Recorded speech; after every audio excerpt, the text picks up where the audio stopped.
The 4 kinds of affection. Monks. These 4 things are born. What for? Of affection is born, ill will. Of ill will is born affection. Of ill will is born ill will. 1.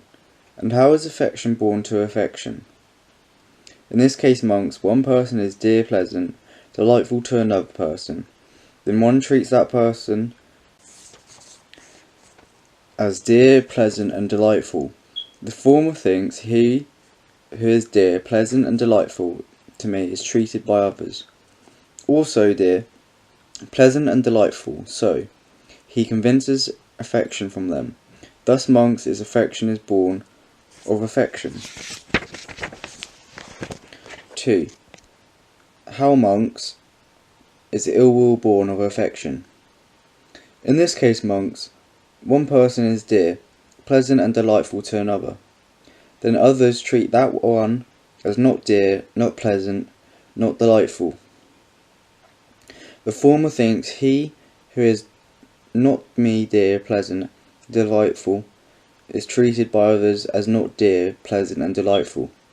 So he convinces ill will towards them. Thus, monks, ill will is born of affection. 3. And how, monks, is affection born of ill will? In this case, monks, a certain person is not dear, not pleasant, not delightful to another. Others also treat him not dear, not pleasant, not delightful.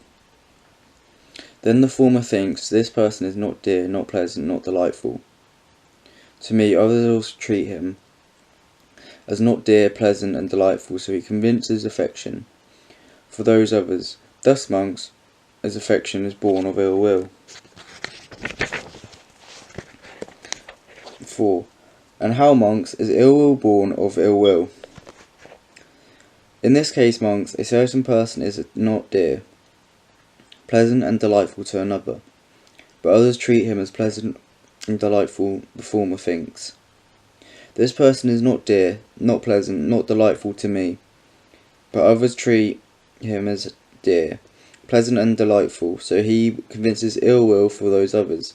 Thus, monks, ill will is born of ill will. These 4 things are born. 8. The layer foremost layers. Householder. The one enjoying sensual pleasures who seeks wealthy righteously, without violence, and makes himself happy and pleased, and shares it and does not mentorious deeds, and uses the wealth without being tied to it, infatuated with it, and blindly absorbed in it. Seeing the danger in it and understanding the escape, he may be poised on for guards. The first ground on which he may be praised is that he seeks with righteously without violence. The second ground on which he may be praised is that he makes himself happy and pleased. The third ground on which he may be praised is that he shares his wealth and does meritorious deeds. The fourth ground on which he may be praised is that he uses wealth without being tied to it, infatuated with it, and blindly absorbed by it, seeing the danger in it and understanding the escape. This one, enjoying sensual pleasures, may be praised on those 4 grounds. Householders. This kind of person is the foremost, the best, the permanent, the supreme, and the finest of all those persons who enjoy sensual pleasures found in the existing world. Just as a cow comes milk, from milk curd, from butter ghee, from ghee comes cream of ghee, which is reckoned the foremost of all these. So too of these persons who enjoy sensual pleasures.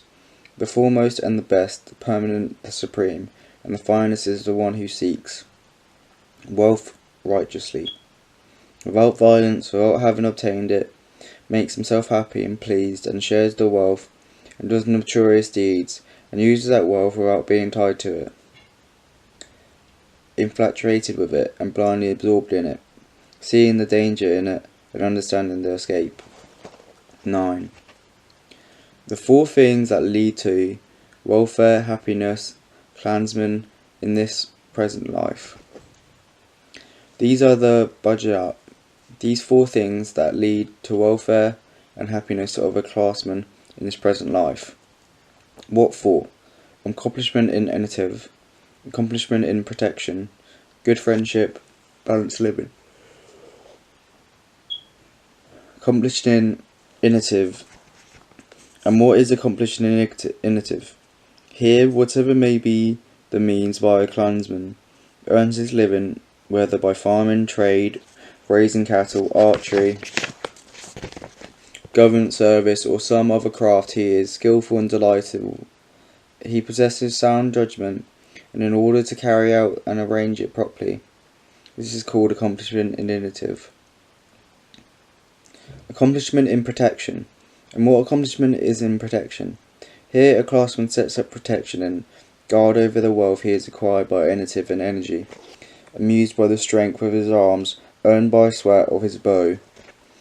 Righteous wealth, righteously gained, thinking how can I prevent kings and thieves from taking it, from burning it, floods from sweeping it off, and displeasing herds from taking it. This is called accomplishment in protection. Good friendship. And what is good friendship? Here, in whatever village or town a clansman lives, he is associated with householders, their sons, wealth younger, but more of a mature virtue, or an old and mature virtue, who are accomplished in faith, virtuous behaviour, generosity and wisdom. He converses with them, and engages in discussion with them. In so far as they are accomplished in faith, he admits them with respect to their accomplishment in faith. In so far as they are accomplished in virtuous behaviour, he eliminates them with respect to accomplish them in virtual behaviour. In so far they are accomplished in generosity, he admits them with respect to their accomplishment in generosity. In so far as they are accomplished in wisdom, he admits them with respect to their accomplishment in wisdom. This is called good friendship. Balanced living. And what is balanced living? Here a clansman knows his income and expenditures and leads to a balanced life, neither too extravagant or too frugal. In this way, my income will succeed, my expenditures will rather than reverse.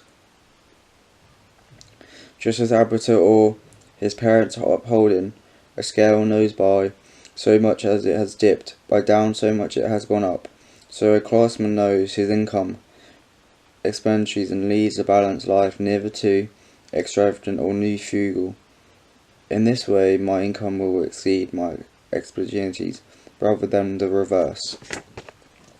If this clansman has a small income, but lives luxuriously, others would say of him, that clansman eats his wealth just like an eater of figs. But if he has a large income, but lives spirituously, others would say to him, this clansman may even starve himself. But it is called balanced living, when a clansman knows his income and expenditures and leads a balanced life, neither too extravagant nor too extra frugal. In this way my income will succeed, and expenditures rather than reverse. This is called balanced living. These are the four things that lead to welfare and happiness of the clansman in this very life.